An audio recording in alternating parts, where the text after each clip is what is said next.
He had only ordered a cappuccino. The barista reacted like it was the end of the world. The police was about to pull his gun. Even the tank outside aimed its cannon at him. The man quickly realized something was wrong.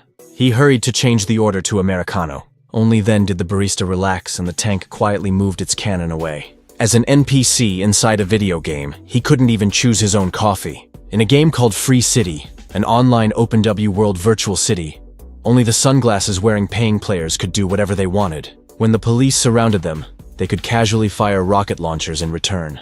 But an NPC named Guy lived the same boring routine every day. Every morning, he greeted his goldfish. Then he put on his signature blue shirt and khaki pants and went to work at the bank. Whenever players robbed the bank, the NPC security guard calmly took off his belt, lay down on the floor, and chatted about where to get beer after work.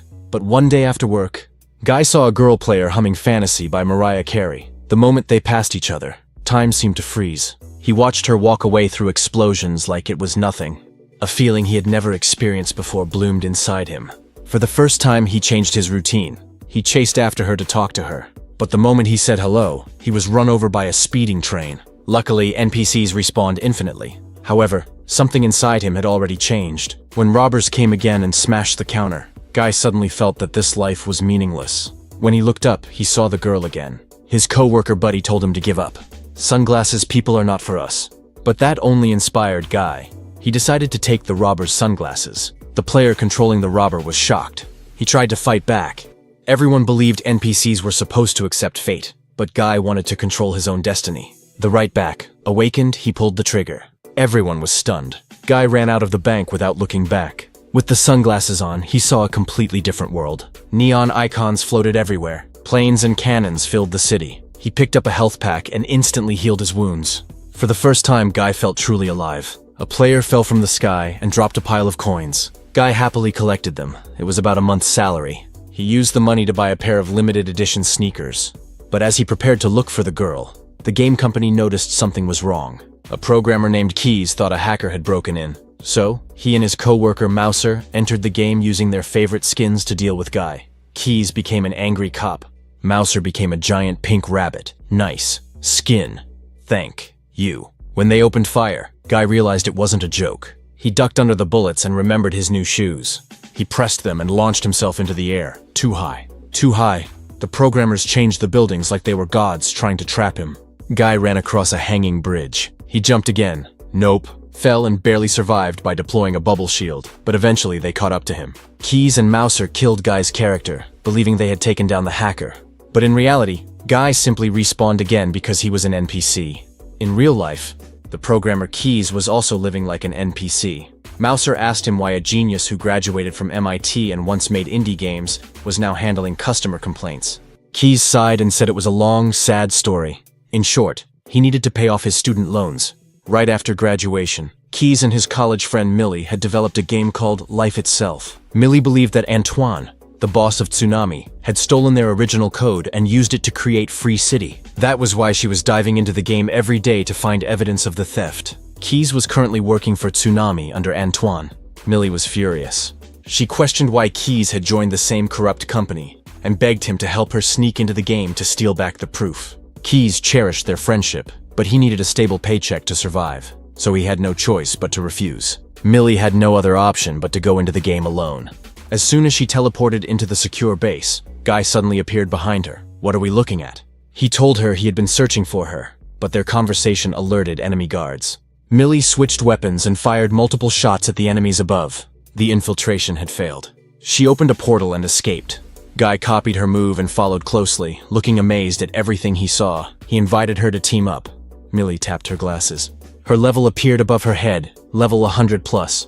Guy's level floated above him, level 1, so Millie told him to come back after he reached level 100. But to level up, he needed to rob and harm NPCs. Kind-hearted Guy couldn't do that, so he came up with a brilliant idea. He started doing good deeds in the game. He stopped griefers from bullying low-level players. He protected NPCs' belongings. He rescued people instead of hurting them. His leveling speed broke all game records. He gained a massive fan base. His kindness even made the news.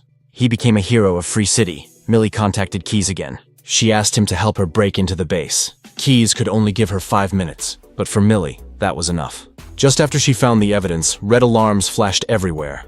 Guards appeared with weapons surrounding her. At the critical moment, Guy rode in on a motorcycle. He slid across the floor, took out the guards in style, threw off his helmet, and made a dramatic entrance. More enemies dropped from above, but Millie took them out with smooth precision. Guy, supposed to be saving her, ended up just staring at her in admiration. Only when an enemy swung at him did he snap out of it and fight back. He jumped onto his Ducati, and Millie flipped gracefully onto the seat behind him. Together they crashed through a window, fighting and escaping in perfect sync. The mood suddenly shifted. I don't suppose this thing can fly. They grabbed a glider and soared away to safety. Afterward, Guy impressed Millie even more. He took her on a date and treated her to his favorite bubblegum-flavored ice cream. The identical weird flavor made Millie feel a sense of familiarity. They swung on playground swings, talking about childhood and dreams, and eventually they shared a kiss.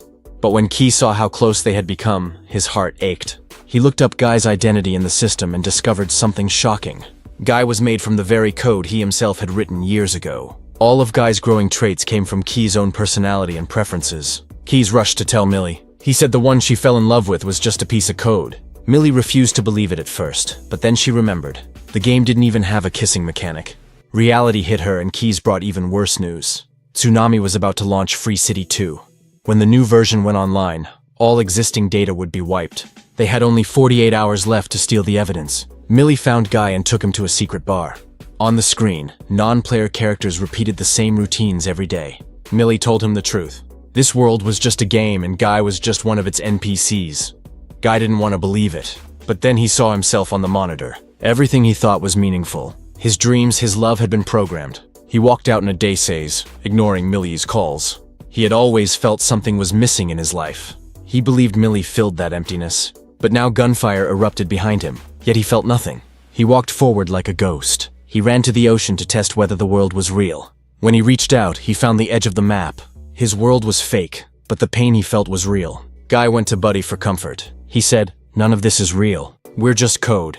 Buddy didn't fully understand, but he quietly said, "Maybe we're not real people, pal, but I'm here with you right now. And this moment feels real to me." Guy was moved. He decided to help Millie steal the evidence. They expected a huge battle, but the security guard happened to be Guy's biggest fan. In real life, he was a streamer. He screamed in excitement when he saw Guy.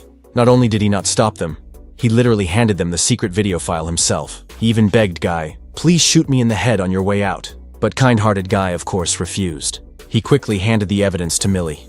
It solved her urgent problem just in time. But suddenly the evidence disappeared. Millie froze in place as if she was turned to stone. The whole world seemed to stop. Everyone stood still without moving. Then, with flickering pixelation, all of the players vanished at once. It turned out that after Guy became famous, he gained a massive fan base online. They treated him like an icon and protested against the Free City update.